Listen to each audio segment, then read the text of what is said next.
about every building has the rainbow flag, especially around here. So I'm actually using my normal video camera today. What? It seems like I'm miles away from the camera. I've been experimenting.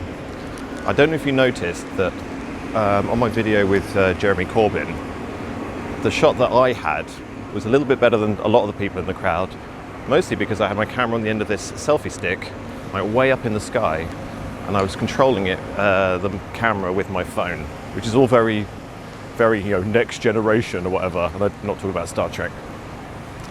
I'm on my lunch break right now. I'm heading to a lovely little red place to talk about events that are happening this coming weekend. And I have to go actually to the Ministry of Social Justice, as shown yesterday.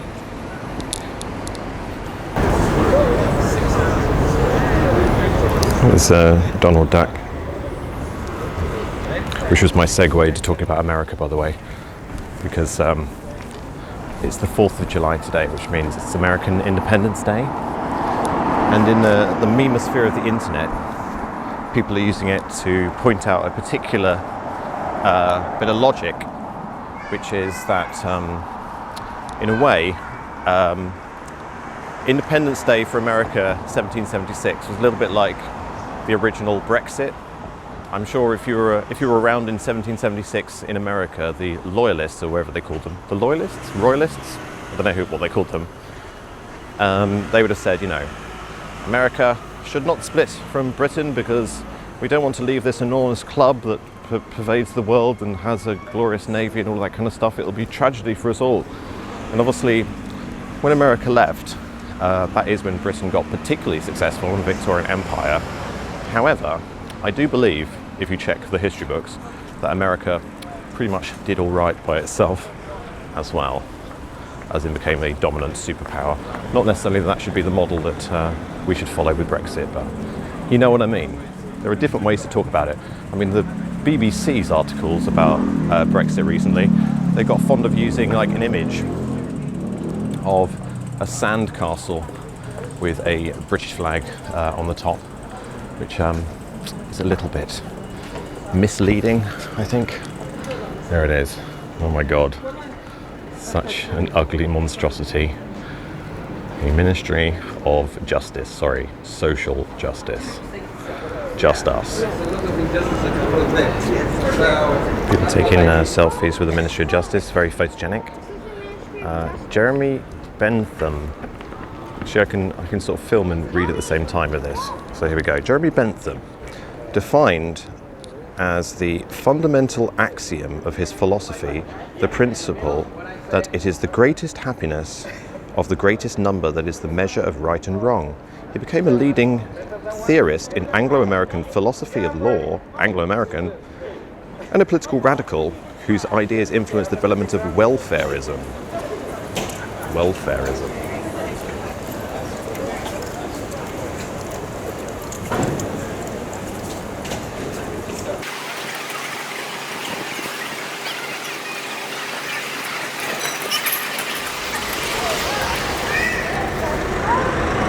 Such a weird building. I mean, look, there's two doors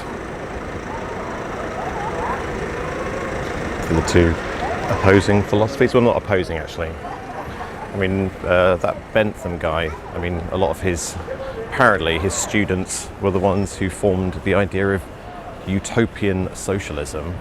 But then you may or may not know that the Fabian Society isn't necessarily all about utopian socialism. That's the beginnings, and then what they move into, of course, is, they want to move into through incrementalism, is like hardcore communism. This weekend, on Saturday, the 8th of July, there is the summer conference, not at the Fabian Society, but at King's College London in Waterloo, and they're having lots of speakers there. It's called the Path to Power. It's basically because the Fabian Society has been very, very closely knit and basically founded the Labour Party as we know it.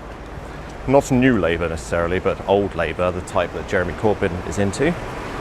And also the type that people like Owen Jones are into, who's the YouTuber guy, Labour socialist guy. And he's going to be speaking to the Fabian Society. And of course he's one of the people who is radicalising the youth. All of those hipsters, the sort of faux hippie movement of the millennial generation is essentially hippy-dippy, hipster, utopian socialism, which of course the Fabian Society are very keen on turning into fully fledged communism. And the wolf in sheep's clothing, of course, is the symbol for the Fabian Society. I do believe that Jeremy Corbyn is, of course, associated with the Fabian Society. Being leader of the Labour Party, pretty much has to. But really, the effect of the Fabian Society is basically like, if you look through the list of speakers of the people who are going to be speaking, it's a little bit sort of like looking at the attendee list of the Bilderberg Group meeting or something. It's people in particular positions of influence in certain bits of certain institutions and stuff like that, who of course are grabbing this momentary success that Jeremy Corbyn is having to try and push forward to actual power for the communist revolution in England. Doesn't that sound brave? That's what we need in Brexit. Britain should just go full communism.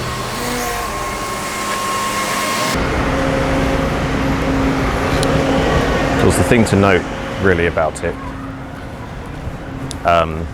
the ongoing march towards communism I'm talking about in Britain, is that in the same way as people never accept, the military on the streets looking after the Prime Minister unless something particularly catalytic is happening to urge them in that position.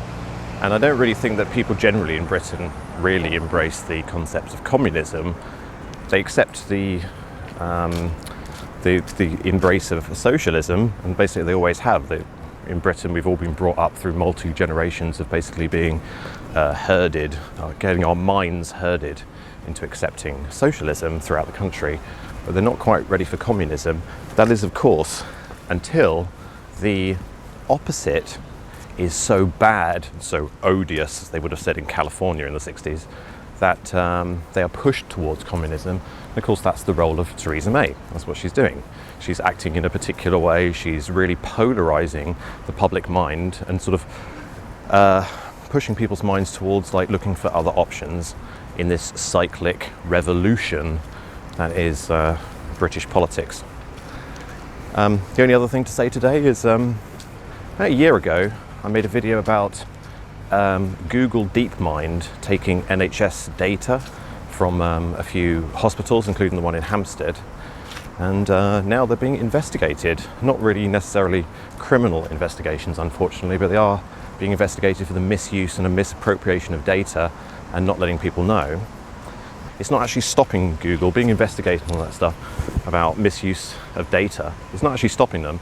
In fact, they have a new deal to collect data from patients, live data from patients, from a different hospital, which they've made quite recently, and they've gone to the trouble of arranging it so that there is no opt-out for the patients for the collection of their data. So, what more can I say about that? No opt-out to have your medical data stolen by Google. Neither did they pay you back for it, because this is not capitalism, it's communism.